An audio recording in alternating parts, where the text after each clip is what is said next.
Donc les gars, aujourd'hui on va faire cet exercice de Drewich. Donc calcule le volume du tore engendré par la rotation autour de OX du disque de centre 0,3 et de rayon 2.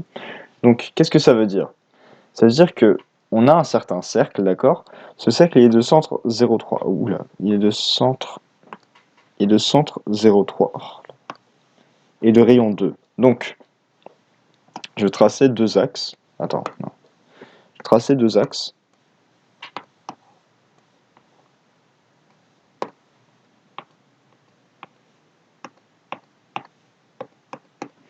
Donc c'est un axe orthonormé X qui a pour origine O. Donc ici on a un cercle de centre 3. Donc 1, 2, 3. Ok. Et de rayon 2. Donc on aura un cercle qui ressemble à ceci. Ok. Maintenant qu'on a pu voir graphiquement à quoi ressemblait ce cercle, il va falloir qu'on puisse trouver son équation. On se rappelle, c'est quoi l'équation d'un cercle? Ok, un cercle de centre 0, 0, c'est quoi? C'est x carré plus y carré est égal à r carré. Le problème, c'est que dans ce cas-là, ça va pas nous aider parce que c'est pas la bonne équation. En fait, l'équation d'un cercle, c'est quoi? De manière plus générale, c'est x moins xc au carré plus y moins yc au carré est égal au rayon au carré. Mais ça veut dire quoi? C'est quoi xc? C'est quoi yc? Bah, xc, en fait, c'est notre fameux, donc dans 0,3, c'est notre fameux 0, et yc, c'est quoi? C'est notre fameux 3. Donc, voilà, c'est les coordonnées du centre, finalement. Et notre rayon, on nous l'a dit, c'est de 2. Donc, logiquement, qu'est-ce qu'il va falloir faire? Quelle va être l'équation de mon cercle?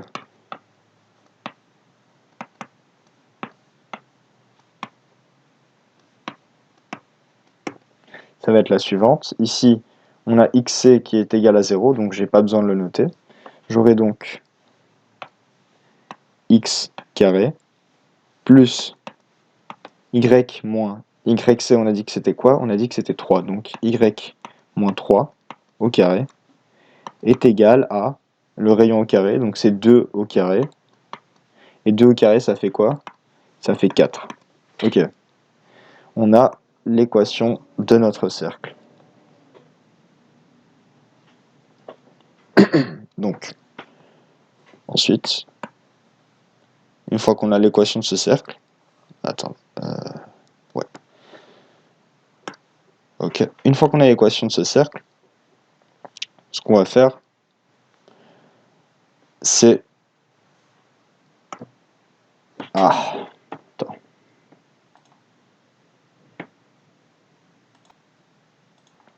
Pardon, je découvre OBS. Donc, une fois qu'on a l'équation de ce cercle, qu'est-ce qu'on va faire? On va isoler y. Pourquoi? Je vais vous l'expliquer tout de suite. Mais ici, on va isoler y. Donc, on va mettre le x de ce côté-là. Donc, on aura y moins 3 au carré est égal à 4 moins x carré. On va enlever ce carré. Donc, on aura y moins 3 est égal à plus ou moins racine de 4 moins x carré. Donc y est égal à 3 plus ou moins racine de 4 moins x carré. Ok. On a deux expressions pour y. Qu'est-ce que ça veut dire exactement? Bien, attends, je vais juste prendre ça. Tac.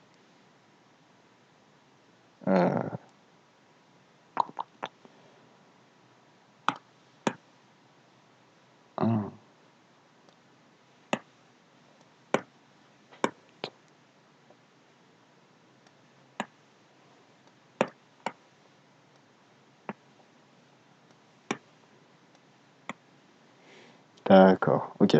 Pardon. Je découvre un petit peu le logiciel.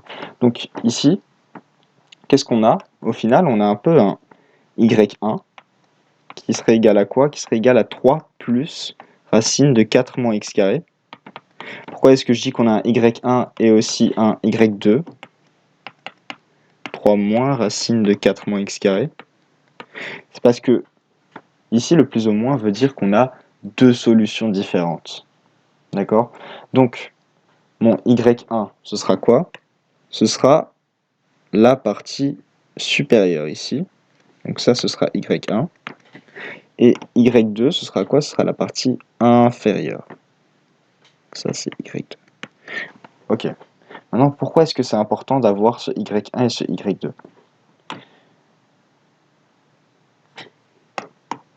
En fait, un tore, c'est quoi? C'est un donut. Imaginons que maintenant, je mette mes axes en 3D, d'accord? Ok. J'aurai mon cercle, qui à la base est comme ça. Ça, c'est mon axe X, ça, c'est mon axe Y. Je crée un axe Z, mais qui n'est pas forcément obligé de s'appeler Z. Et ensuite, en faisant tourner mon cercle autour de l'axe des X, je vais former une nouvelle forme qui pourrait s'apparenter à un espèce de donut. D'accord? Donc, mon cercle, il va tourner comme ça, il va revenir à son état d'origine, et donc j'aurai un espèce de donut. Tac, tac, tac. Ça ressemble à un donut, une bouée, comme vous voulez, mais du moment que vous voyez un petit peu cette forme, d'accord? Donc, comment est-ce qu'on va calculer ça? Eh bien, premièrement, il faut qu'on calcule le volume de cette aire-là. D'accord? Pardon. Il faut qu'on calcule l'aire sous la courbe de cette forme-là, de Y1. Oups. Pourquoi? Parce que l'idée ici, c'est qu'on va prendre la roue complète, là, cette espèce de camembert, mais pour l'instant, il est encore plein. Et on va retirer la partie qui sera vide ici. Et donc, ce sera une partie un petit peu comme ça, vous voyez. Ok. Et ça, moins ça va nous donner notre tore.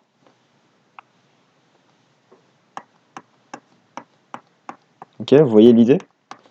Donc, comment est-ce qu'on fait ça?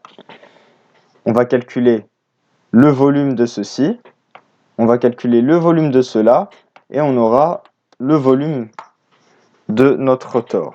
Donc, ok. Comment est-ce qu'on calcule le volume avec Y1? Eh bien, c'est simple, vous vous souvenez de la formule. On a pi fois l'intégrale de A à B de f de x au carré dx. Ok? Ça, c'est la formule quand on va faire un volume de révolution. Donc, on va faire tourner une forme géométrique autour d'un axe. Une fonction, peu importe. Parfait. Excusez-moi. Donc, ici, je vais d'abord faire ceci avec mon y1 puis mon y2. Donc, pi fois l'intégrale de... Il faut que je trouve mon a et mon b. Bah, je peux tout simplement le trouver graphiquement. Si mon rayon est de centre 0 et que mon rayon est de... Pardon, mon cercle est de centre 0 et que mon rayon est de 2, bah, je peux facilement apercevoir que mes bornes seront quoi? Ici, on est à quoi? On est à moins 2 et ici, on est à 2. C'est bien là où ça s'arrête, non? C'est comme dans le devoir et mazout finalement. Donc, il faut qu'on prenne le rayon ici. Donc, ça va de moins 2 à 2. De y1, je vais le noter comme ça, dx. Et ici, il ne faut pas faire l'erreur à directement mettre x, d'accord? Puisque y est une fonction de x. Ensuite, On va soustraire la partie bleue qui sera tout simplement y2. Y2 c'est cette expression, donc pi, et on fait toujours le volume, hein. Donc c'est la même chose, ça va de moins 2 à 2, de y, de dx, et de là, on obtiendra le volume vert. Okay. Je vais renoter ça comme ça. Pardon. Donc, je vais réécrire tout ça en blanc, tout simplement. Donc, on aura l'intégrale de pi fois moins 2 à 2 de y1. Y1, c'est quoi? C'est 3 plus racine de 4 moins x carré. Donc, racine de 4 moins x carré. Pardon. 3 plus racine de 4 moins x carré. Et on n'oublie pas de mettre ceci au carré, dx, moins pi fois l'intégrale de moins 2 à 2 de 3 moins racine de 4 moins x carré, okay. Dx. Ok, super. Ah oui, j'ai oublié le carré. Ok. Donc là, il n'y a pas d'autre solution que de passer par de l'algèbre qui est bien chiante. Mais, pour se simplifier la vie, on voit qu'ici, on a des bornes du style intégrale de f de x de moins a à a. Et on voit que cette fonction est paire. On aura donc 2 fois l'intégrale de 0 à a de f de x dx. Ok. Donc, je vais pouvoir directement écrire ici 2pi fois l'intégrale de 0 à 2 de 3 plus racine de 4 moins x carré dx moins, ici même chose, 2pi racine de 0 à racine intégrale de 0 à 2 de 3 moins racine de 4 moins x carré. Ok. Déjà, je peux factoriser le 2pi, je vois qu'on a les mêmes bornes. Je peux tout simplement mettre tout ça sous la même intégrale. Donc, j'aurai 2pi fois l'intégrale de 0 à 2 de... Ah, j'oublie toujours les carrés, je suis désolé. De 3 plus racine.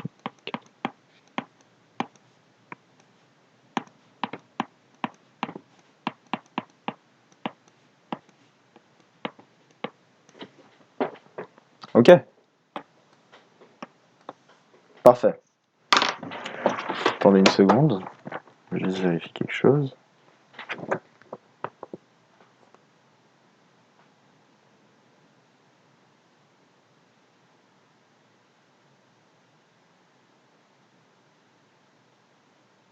Ok. Là, ce qu'on peut faire, c'est soit tout... Ah, pardon.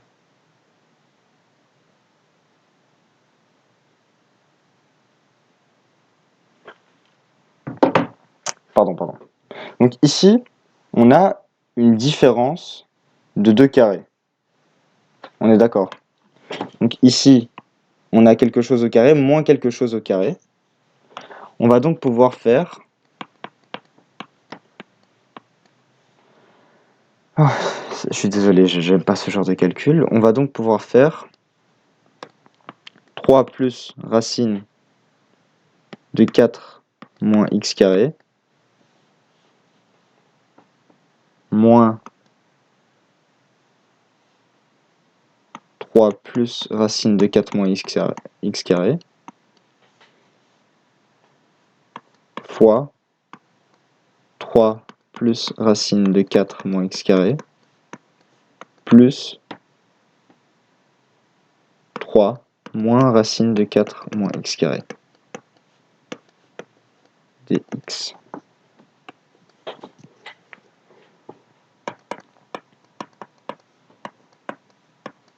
Donc ça et ça s'annule. Ça et ça s'annule. On aura donc 2 fois, ici ça nous fera 6, donc ici on aura 12.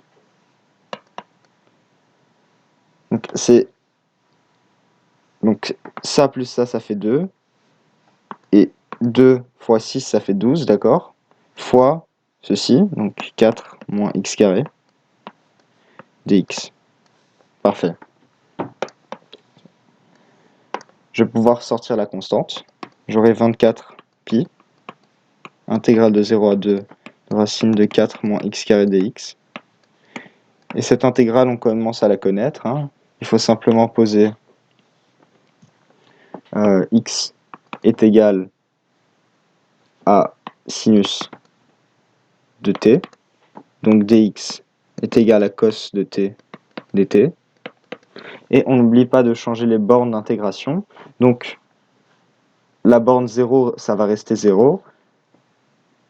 Ah oui, pardon. Je suis désolé, j'ai oublié une chose. Oh là là, j'ai honte. Donc 24pi fois l'intégrale de... On va tout diviser par 4 ici. On va factoriser 4 finalement. Donc ça va nous faire racine de 4 fois... Donc je vais le noter ici. Hein, racine de 4 fois 1 moins x carré sur 4. Ok. Ici, je peux sortir le 4, ça va me donner 2. Donc j'aurai 2 fois ceci, ça va me donner 48. Donc 48 fois racine de 1 moins ceci, c'est la même chose que x sur 2 au carré. Ok. Donc x sur 2 au carré dx. Ensuite, je vous ai spoilé, il va falloir faire une substitution. Donc x sur 2 est égal à sinus de t. Donc dx sera égal à 2 fois cos de t dt. Nickel.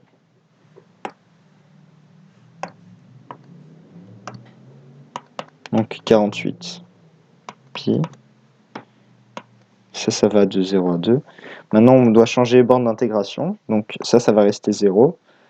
Et ça va être quoi? Donc on va diviser ça par 2. Ça va nous faire pi sur 2. On va faire l'arc sinus de 2 divisé par 2. Donc arc sinus de 1, ça va nous donner pi sur 2.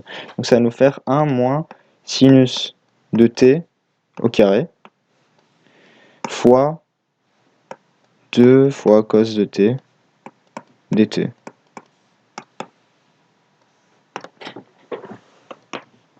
Donc 48 pi fois 0 à pi sur 2 de... Ceci, ça va nous donner quoi? Ça va nous donner racine de cos carré de t. Ça va nous donner cos carré de t, tout simplement, puisqu'on est dans des bornes positives. Pardon, ça va nous donner cos de t. Oh là là, pardon, c'est le soir. Cos de t. Donc, cos de t fois cos de t, ça va me donner 2 cos de t. Donc, ici, j'aurai 2 fois cos... pardon, ça va me donner 2 cos carré de t. Donc, 2 cos carré de t dt. Parfait. Ensuite, ça on l'a fait 1000 fois, on va utiliser quoi? On va utiliser Carnot. On sait que 2 cos de t, 2 cos carré de t, ça nous fait 1 plus cos de t, de 2t, oh là là, de 2t. Donc, on aura 48 pi fois l'intégrale de 0 à pi sur 2 de 1 plus cos de 2t, dt, ok. Ensuite, on peut tout simplement intégrer. Ça va nous donner quoi? Ça va nous donner 48 fois l'intégrale de... Ça va nous donner t plus 1 demi sinus de t, de 2t, de 0 à pi, demi. J'ai oublié un pi ici, la honte, 48 pi, fois. Donc ici, on aura pi demi plus 1 demi sinus de 2 fois pi demi moins 0 moins 1 demi fois sinus de 2 fois 0. Ok. Sinus de 0, ça fait 0. 0, ça fait 0. 2 fois pi demi, ça va nous faire pi. Sinus de pi, ça fait 0. J'aurai quoi? J'aurai plus que 48 fois pi sur 2. Je vais simplifier 2 avec 48. Je vais mettre les pi ensemble. Ça me donnait quoi? Ça me donnait 24 pi carré. Et on n'oublie pas, unité de volume. Notre tore a un volume de 24 pi carré. Merci pour tout.